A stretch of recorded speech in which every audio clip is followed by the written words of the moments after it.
gente tivesse apaixonado. Mas o destino não quis assim. E aí um dia ela apareceu. 5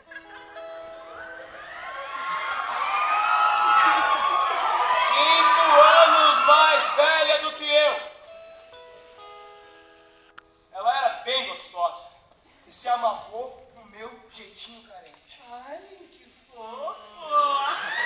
Nós fomos jantar e depois ela me levou para um motel. Na hora de entrar, eu não sabia nada de nada, minha perna tremia muito, eu não conseguia abrir a porta do quarto, mas aí então ela, tranquilamente, pegou a chave da minha mão e abriu a porta. Tá nervoso?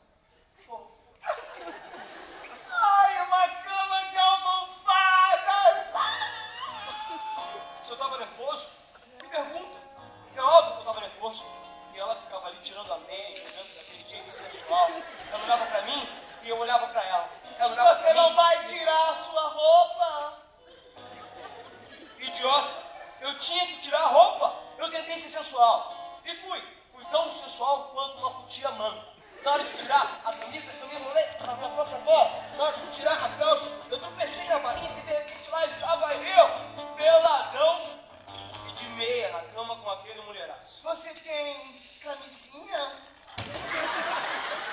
Cadê a camisinha, ô punheteiro?